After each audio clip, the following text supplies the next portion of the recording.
People always ask, how can I look really youthful but not look overdone? And I totally understand that, because sometimes when I turn on the TV or look at people, they have these weird cheeks and their face is so overfilled, and it's truly not looking human anymore. It looks very synthetic, because there is an art to being able to restore the volume of the face. You see, what happens is when we're born, we have all these natural fat pads all over our face. They're on the superficial layer and they're on the deep layer. As we age, and especially if we do accelerated aging, if you're doing a lot of drinking, a lot of drugs, you're going out in the sun a lot, like harsh lifestyle, poor nutrition, you can actually get rid of your dermis and the fat pads faster.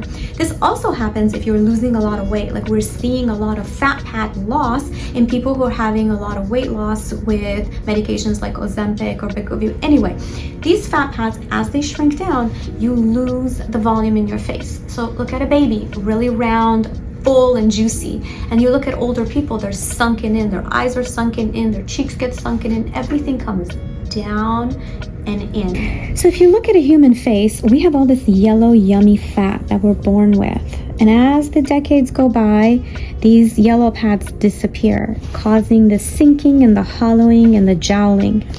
And these fat pads are both on the superficial and the deep plane, which is why it's hard to be able to restore someone if you don't know what you're doing.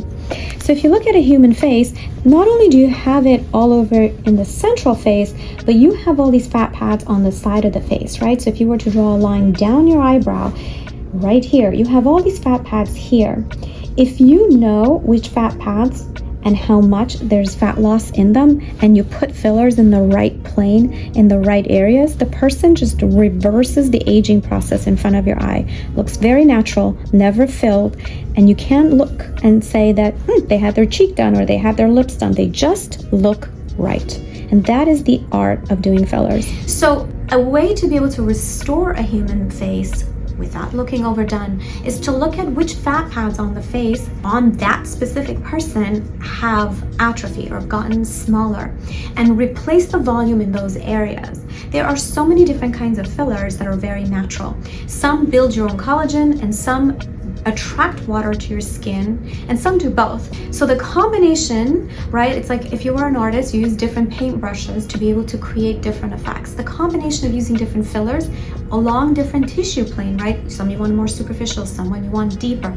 You can restore these fat pads, and it creates a lifting and volumizing effect. And when you do that right, the person looks rested, full of energy. They just look refreshed, but you can't tell that they had anything done. And that's the key to rejuvenative medicine, and that's the key to looking really great at every decade of life.